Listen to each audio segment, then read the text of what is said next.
지난주 정부가 응급실 운영이 제한된 병원에 군의관들을 파견했지만 응급실 파행은 계속되고 군의관들이 복귀하는 일까지 잇따랐죠. 정부가 오늘부터 더 많은 군의관 병원 파견을 시작했는데 현장의 혼선은 여전한 상황입니다. 유서영 기자가 보도합니다. 응급실 파견 군의관들이 근무를 못하겠다며 돌아간 수원의 아주대병원. 경기 남부 권역응급의료센터인 이곳엔 오늘도 응급 환자들이 밀려들었습니다. 다른 이유 때문에 진료를 하시던 분이라서 바로 받아주시고. 아주대병원을 포함해 지난주 5개 병원에 지원을 보내겠다던 군의관 15명 중 실제 응급실 근무자는 1명도 없습니다. 업무 범위와 책임 소재를 놓고 갈등을 빚었기 때문인데 이 와중에 복지부는 오늘 군의관 250명의 파견을 시작했습니다. 지난주에 일부 좀 문제들이 있어서 본인의 의사와 의료기관의 수요들을 다시 한번 확인하는 절차를. 하지만 현장에서의 혼선은 여전합니다. 응급실이 제한 운영 중인 병원에도 정작 군의관은 오지 않았고 한림대 강남성심병원 등에선 파견 군의관들에게 무슨 일을 맡길지 몰라 돌려보내는 걸 검토 중입니다. 문제가 좀 있는지 국방부에서 취소 통보가 됐다고 하는지 한 명은 잘못 전달을 받고 오셨다가 가신 걸로 알고 있고 없다고 보시면 돼요. 올해 추석 전후 사흘 동안 문을 여는 당직 병의원은 하루 평균 2,960곳. 지난 설 연휴 같은 기간 2,553곳보다 약간 늘었지만 목표했던 4,000곳엔 못 미칩니다. 하지만 정부는 연휴가 시작되는 토요일엔 2만 7천여 곳이 문을 연다며 일 평균으로는 목표 규모를 훌쩍 넘겼다고 발표했습니다. 정부는 남은 기간 당직 병의원의 추가 신청을 받아 경증 환자를 분산시킬 계획이지만 응급실 중증 환자에 대한 진료 찾을 우려는 여전합니다. MBC 뉴스 유서영입니다. 이렇게 의료 공백이 현실화됐지만 정부 대책은 별 힘을 못 쓰는 가운데 오늘부터는 의대 수시 모집이 본격적으로 시작됐습니다. 정부와 의료계의 갈등을 풀기가 점점 더 어려워지는 건데요. 의대 교수들은 대통령이 의료대란 사태를 결자 해지해야 한다며 삭발과 단식 투쟁에까지 나섰습니다. 이송미 기자가 보도합니다. 충북대와 강원대, 고려대 의대 교수 3명이 의자에 앉아 머리를 깎고 있습니다. 동료 교수들과 의료진들은 의대 증원 반대 피켓을 들고 삭발식을 지켜보고 있습니다. 사실 지금까지 7개월간 교수들의 힘으로 버텨왔는데 인턴 전공이 없이 이 3차 병원 권역응급의료센터에 돌아가기 어렵습니다.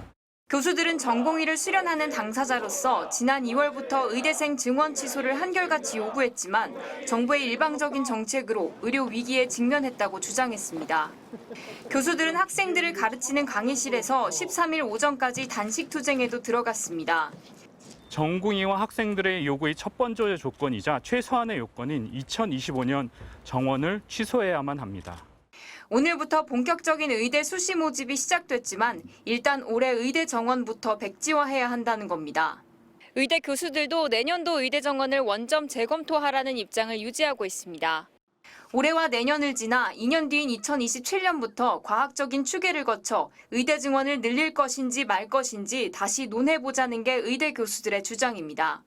교육하고 수련할 여건을 아직 갖추지 못했다는 겁니다. 정원 늘렸고 지금 내려온 학생들이 있고 그거 감당하기 어렵습니다. 현재 지금 병원 상황은 저희가 그나마 학생 교육이 없어서 병원 일하면서 버티고 있는데 강원 지역만 해도 의과대학 4곳의 내년 모집 정원은 414명, 올해보다 130명 넘게 늘었습니다.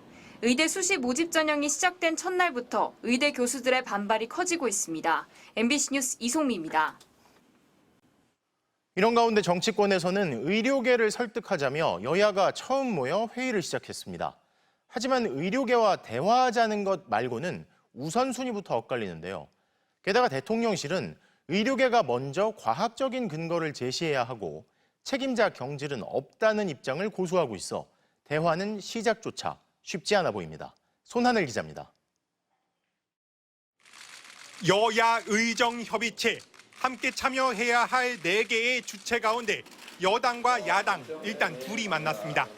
추석 연휴 의료 붕괴를 막기 위해 의료계가 대화협의체에 참여하도록 함께 설득하자는 데 뜻을 모았습니다. 1시간에 걸쳐 머리를 맞댔지만 당연한 입장만 확인하는 데 그친 겁니다. 의료계 동참이 필요하다는 데 인식을 같이 하고 함께 같이 기회가 있을 때 의료계 동참을 유도해낼 수 있는 그런 활동들을 하기로 했다. 강경한 의료계를 어떻게 테이블에 앉힐지 여야 정의 풀이법은 제각각입니다. 국민의힘은 대입 수시 모집이 이미 시작돼 내년도 증원 규모를 번복할 수는 없다며 대신 2026학년도 증원 규모를 포함해 의료계의 어떤 요구도 논의할 수 있다고 호소했습니다. 서로 대화의 전제 조건을 걸거나 의제를 제안해서 참여가 막혀서도 안 된다고 생각합니다. 한동훈 대표가 당 지도부 전원에게 의사들을 직접 만나 설득하라며 진정성을 보이는데도 공을 들이고 있습니다.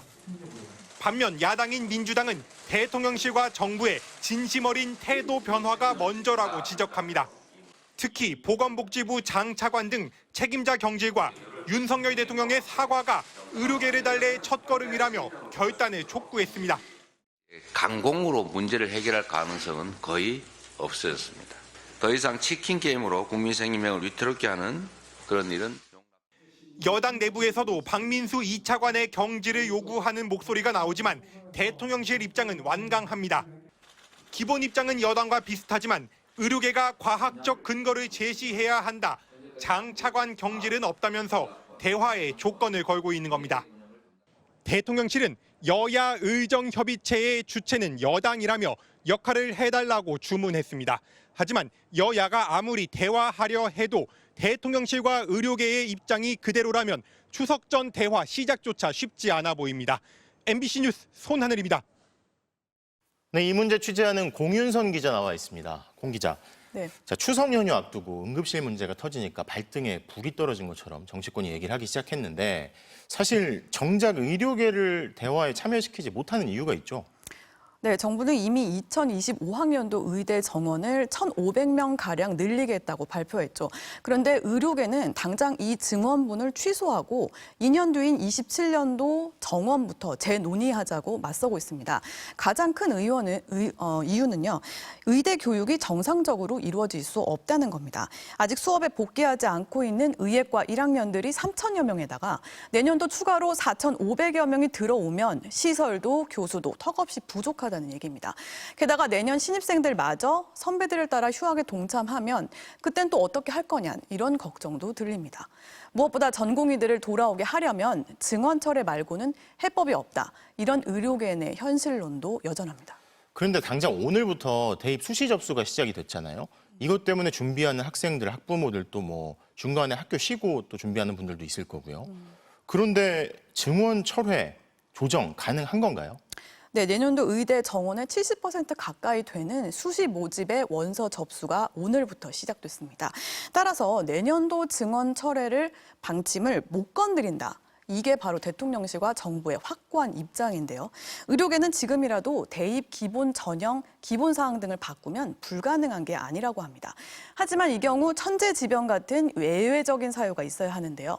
수능도 2달 남았는데 지금 바꿨다가 수험생들이 집단 소송이라도 내면 속수무책이라는 게 정부의 우려입니다. 반면 의료계는 정부의 증원 자체가 애당초 고등교육법상 발표 시한을 넘긴 위법인데 일부 수험생들의 혼란이 의료 시스템 붕괴보다 더 절박하냐 이렇게 반박하고 있습니다. 사실 시간이 꽤 많이 흘렀잖아요. 응급실 문제 터지기 전에 얘기를 했으면 좋았을 텐데 근데 일이 너무 많이 복잡해진 것 같고 그런데 의료계에서도 뭐 내년 정원 문제를 두고 좀 다른 목소리는 없나요? 네, 내년도 증원 철회를 고집하는 게 능사는 아니다. 이런 일부의 의견도 있습니다. 하지만 대화를 하려면 일단 정부를 믿을 수 있어야 하는 게 아니냐. 이런 탄식도 들리고 있는데요. 정부의 일방적인 증언으로 지금의 위기가 생긴 것이니 최소한의 유감 표명 정도는 있어야 대화에 응할 명분이 생긴다는 겁니다. 제가 만나본 한 의료계 인사는 꼭 대통령의 사과가 아니더라도 관계부처 장관이나 차관 등의 경질 등을 통해서 또 진정성을 보여줄 수 있는 것이라고도 밝혔습니다. 여야 의정협의체도 그렇습니다. 꼭 이를테면 의료계와 갈등이 극에 달한 박민수 차관을 놓고 마주 앉아서 무슨 얘기를 할 수 있겠냐, 이런 얘기인 거죠. 따라서 가능성은 높지 않지만 추석 전 정부가 전향적인 조치를 내보낸다면 대화의 불씨가 살아날 수 있을 거 아니냐, 이런 기대감도 조심스럽게 엿보입니다. 정부의 전향적인 조치라. 자, 공윤성 기자 잘 들었습니다.